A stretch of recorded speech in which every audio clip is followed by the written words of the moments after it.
اسلامی مزاج جو ہے وہ کھلانے پر رکھا ہے اللہ پاک. حضور اکرم صلی اللہ علیہ وسلم شروع میں جو بیان فرمایا کرتے تھے بالکل تو حضرات صحابہ فرماتے ہیں کہ آپ کا بیان ایسے ہوتا تھا: افشوا السلام، اطعموا الطعام، علیم الکلام، صلوا باللیل والناس نیام، ادخلوا الجنۃ بسلام. آپس میں سلام پھیلاؤ، ایک دوسرے کو سلام کیا کرو. سلام کی حقیقت یہ ہوتی ہے کہ آدمی اپنی طرف سے دوسرے آدمی کو مطمئن کرتا ہے کہ تیری جان اور تیرا مال اور تیری عزت میری طرف سے محفوظ ہے، اس بارے میں تو بے فکر ہے. سلام کی حقیقت یہ ہے کہ جب ایک مسلمان دوسرے مسلمان کو سلام کرتا ہے تو وہ اس کو تسلی دیتا ہے کہ میں تیری جان کو تکلیف نہیں پہنچا، کوئی جانی تکلیف تجھے میری طرف سے نہیں پہنچے گی، تیری جان میری طرف سے محفوظ ہے اور تیرا مال میری طرف سے محفوظ ہے اور تیری عزت میری طرف سے محفوظ ہے. تیری برائی کر کے، تیری غیبت کر کے میں عزت کروں گا ایسا نہیں. تو آپ نے فرمایا کہ سلام پھیلاؤ. اس کا مطلب یہ کہ ایک مسلمان دوسرے مسلمان کے لیے پوری طرح قابل اعتماد بھروسے کا ہو، یہ مسلمان ہے، یہ میری جان کو کوئی نقصان نہیں پہنچائے، نہ مال کو نہ عزت. اس لیے کہ جب تک یہ اعتماد معاشرے میں قائم نہیں ہوتا اس وقت تک آدمی کی زندگی کا سکون جو ہے وہ قائم نہیں ہوتا. جب یہ اعتماد ملتا ہے اسے تسلی رہتی ہے، اور دنیا میں تسلی ہی جو ہے وہ اصل راحت ہے، اطمینان رہ جاتی ہے. لیکن نے فرمایا سلام پھیلاؤ، اور دوسری چیز فرمایا کھانا کھلاؤ. افشوا السلام واطعموا الطعام. بہت مرتبہ میں نے سوچا کہ جب بندے کے پاس ہوگا نہیں تو کھلائے گا کیسے؟ اور حضور پاک صلی اللہ علیہ وسلم بندے کے پاس ہونے نہیں ہونے سے کبھی بیٹھ نہیں کی. اس کا مطلب یہ بنتا ہے میرے دوستو کہ ایک مسلمان کی نظر اللہ پر ہوتی ہے، اور مسلمان نیت کے اعتبار سے ہمیشہ یہ ہوتا ہے کہ میں دوسرے مسلمان بھائی کو فائدہ پہنچاؤں گا، اور اس میں کھانا کھلانا بھی. اسلام کی ترتیب ایسی ہے کہ تم کھلانے کا ذہن بناؤ، دینے والا دوسرا ہے، آٹومیٹکلی آئے گا تمہارے پاس. یعنی اسباب ایسے بنیں گے، اب تعالیٰ شان شکلیں ایسی بنائیں گے، لینے کا مزاج مت رکھو، دینے کا مزاج رکھو. کھانا کھایا کرو دوسروں کے پاس جا کے، یہ نہیں کرنا. تعلیم میں یہ ہے کہ کھانا کھلاؤ. یہ بحث نہیں ہے کہ کماؤ پہلے پھر کھلاؤ، یہ بحث نہیں ہے کہ آ جائے تو کھلاؤ. بس آپ یہ تقریر فرمایا کرتے تھے، واضح فرمایا کرتے تھے کہ اطعموا الطعام، کھانا کھلاؤ. اس کا یہ مطلب بنا کہ جتنا زیادہ آدمی لوگوں کو کھلائے گا اتنا اللہ پاک کی طرف سے اس کے خزانے میں آئے گا، اس کے پاس آئے گا. لا تبخی فیبخ علیک، اپنا بٹوا بند مت کرو ورنہ اللہ پاک اپنا بٹوا تم پر بند کر دیں گے. اور تم نے سلمہ رضی اللہ تعالیٰ عنہ کو حضور پاک صلی اللہ علیہ وسلم نے یہ بات فرمائی. نظام الدین اولیاء رحمۃ اللہ علیہ بڑے بزرگ گزرے ہیں، سب کو پتا ہے، بڑی خانقاہ تھی، ہزاروں آدمی ان کے پاس کھاتا تھا روزانہ. ایک مرتبہ ایک آدمی نے ان سے پوچھا کہ اتنے لوگ آپ کے پاس کھاتے ہیں، بلا مبالغہ حضرت مولانا ندوی جو ہے انہوں نے لکھا ہے حضرت کے حالات میں، بڑے محدث ہیں، وہ تاریخ داں ہیں، انہوں نے لکھا ہے کہ حضرت نظام الدین اولیاء رحمۃ اللہ علیہ کے دسترخوان کا خرچ روزانہ 100 kg نمک کا تھا. اس سے اندازہ کیجیے کہ کتنا بڑا لنگر کھاؤ. نمک کھایا تو نہیں جاتا نا، نمک تو ملایا جاتا ہے آٹے میں یا دالوں میں. تو ان سے پوچھا گیا کہ بھائی تم آپ کے پاس آتا کہاں سے؟ کہنے کہ یہیں سے آتا ہے، میں کھلاتا ہوں تو ادھر سے آ جاتا ہے. جتنا زیادہ خرچ کرے گا مسلمان اتنا زیادہ اللہ پاک کی طرف سے خرچ کرنا سورس آف انکم ہے. مسلمان پر خرچ کرنا سورس آف انکم ہے، اللہ پاک کی طرف سے آنے کا ذریعہ. جتنا زیادہ مہمان نوازی کی عادت ہوتی ہے اللہ پاک مہمان کا کھانا اس کے پاس بھیجتے ہیں، اور جس کے گھر مہمان ہوتا ہے اس کا بھی. یہ نہیں کہ مہمان کی 2 روٹیاں بھیج دیا اور میزبان کی 2 روٹیاں روک لیا، ایسا تھوڑی کرتے ہیں اللہ پاک. اس لیے مزاج ہمارا کھلانے کا ہے، کھانا کھلاؤ.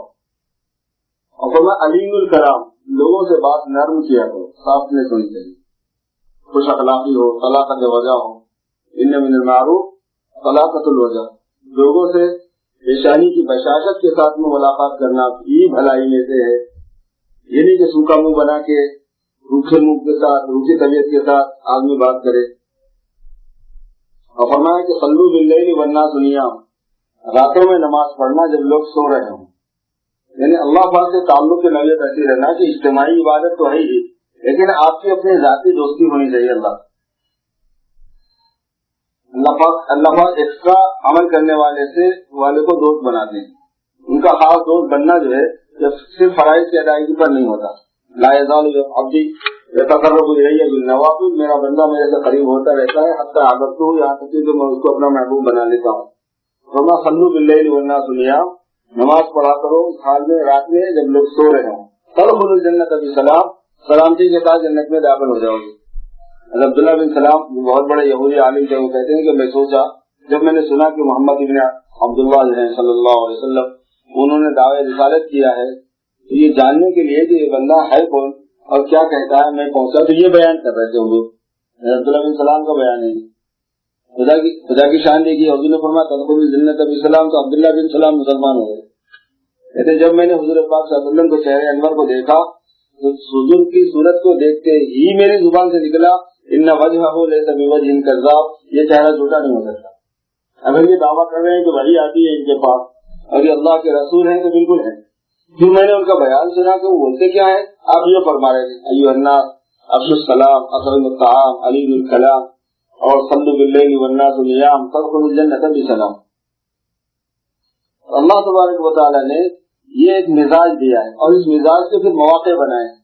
مثال کے طور پر یہ ہے کہ شادی ہو گئی آپ کی، تو شادی میں زواج کی نعمت اللہ پاک نے عطا فرمائی. شادی ہو گئی، دلہن مل گئی، انسان کی ایک بہت بڑی زندگی کا مسئلہ حل ہو گیا، رفیق حیات اس کو میسر آ گئی. اب زندگی کا ایک ساتھی اس کو دکھ سکھ کا اور جناب عسر و یسر کا، تنہائی اور خلوت اور جلوت کا میسر آ گیا.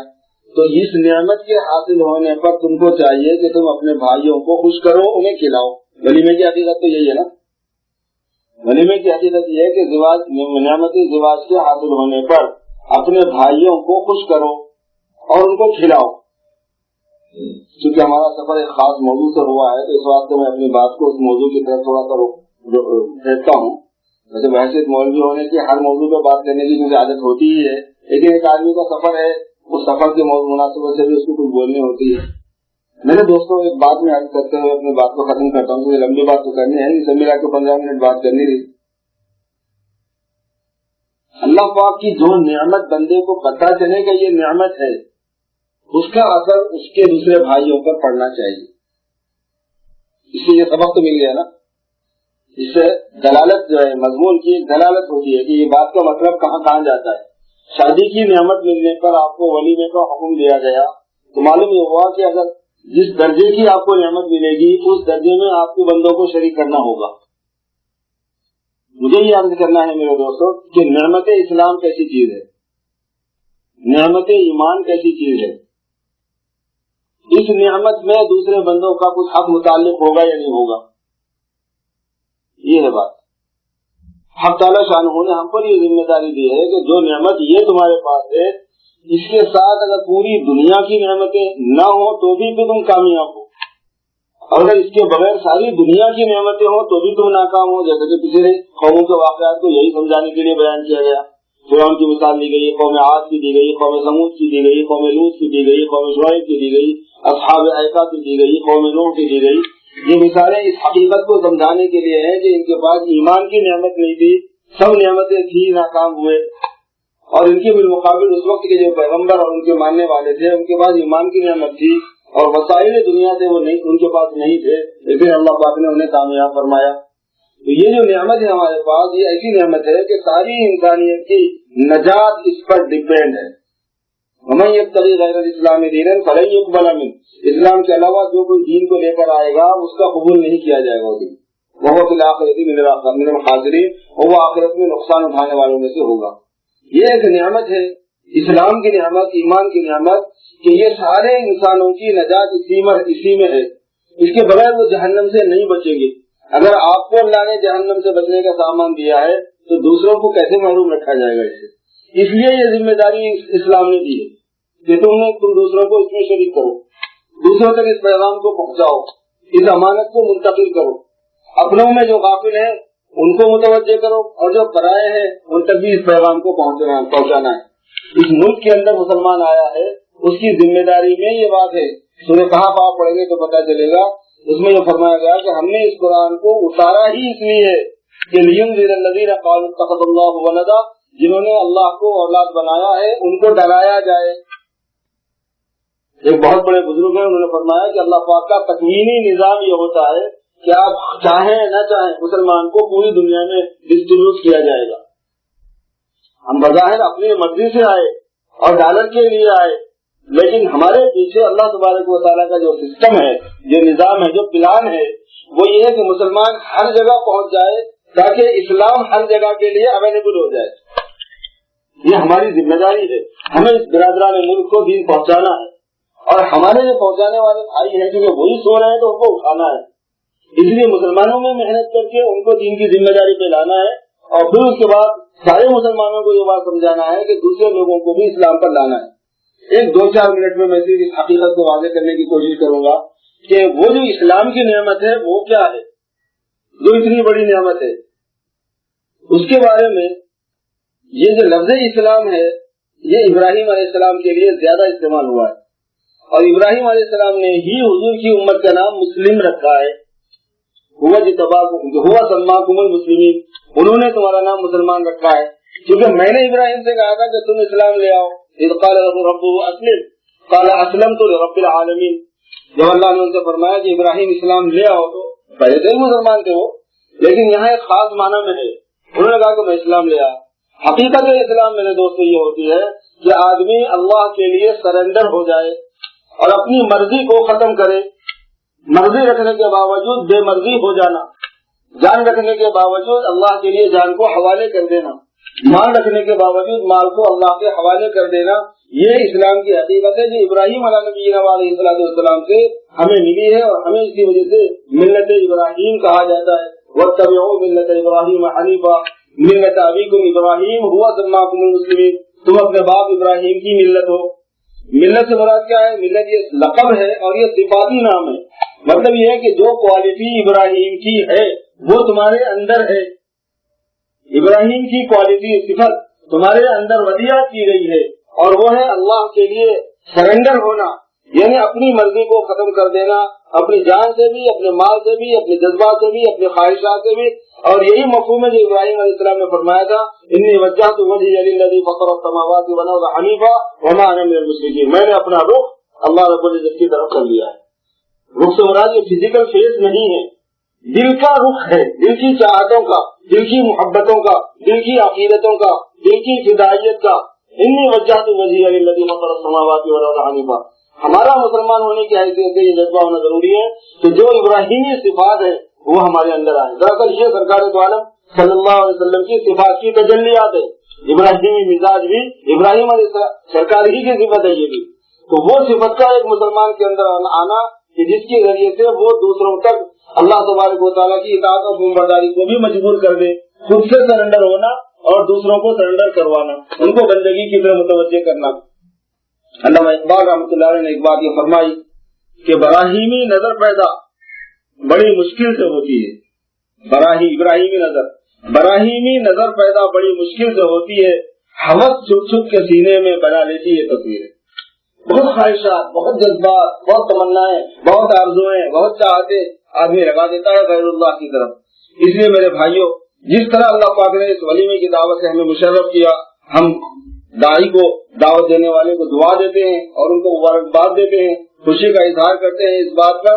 ساتھ ہی ساتھ ہم سب اس بات کو سمجھیں کہ جو نعمتیں اللہ پاک نے ہمیں دی ہیں اس میں ہم پر مخلوق کا حق رکھا جاتا ہے، اسی وجہ سے ہمیں کہا جاتا ہے کہ الراحمون یرحمہم الرحمن، رحم کرنے والوں پر ہی رحمان رحم کرے گا۔ یرحموا من فی الارض یرحمکم من فی السماء، تم آسمان زمین والوں پر رحم کرو، آسمان والا تم پر رحم کرے گا۔ اور رحموں میں سب سے بڑا رحم جہنم سے بچانا ہے، کیونکہ سرکار دو عالم صلی اللہ علیہ وسلم رحمت للعالمین بن کر آئے، جہنم سے بچانے کے لیے آئے۔ وما ارسلناک الا رحمت للعالمین، اور ہم ان کی امت ہیں، تو رحم کی یہی بنیاد سب سے بڑی بنیاد کہلاتی ہے۔ نیچے کی جو رحم کی شکلیں ہیں وہ بھی ہیں اور اس کی بھی ذمہ دار مسلمان ہیں، غریبوں کو کھلانا بھی ہے، یتیموں بیواؤں کی خبرگیری کرنا بھی ہے، مظلوموں کی مدد و حمایت کرنا بھی ہے، لیکن انسانوں کو جہنم سے بچانا یہ سب سے بڑا فرض ہے اور یہ سب سے بڑا رحم ہے. اسی وجہ سے ہمیں سب سے پہلے کتابوں میں یہی بتایا جاتا تھا. آج ہوگا آپ لوگوں کو بھی، جو لوگ وہاں سے پاکستان سے ہندوستان سے مائگریٹ ہو کے آئے ہیں، اردو کی کتابیں ہم پڑھتے تھے تو سب سے پہلے یہی پڑھتے تھے. وہ پہلا سبق تھا کتاب خدا کا کہ مخلوق ساری ہے کنبہ خدا کا، کرو مہربانی تم اہل زمین پر، خدا مہرباں ہوگا عرش غریب پر. اللہ پاک مجھے اور آپ کو سب کو توفیق عطا فرمائے اور یہ فہم ہمارا زندہ فرما دے. تعالیٰ شانوں کو قبول فرمائے. آخر دعوانا الحمدللہ.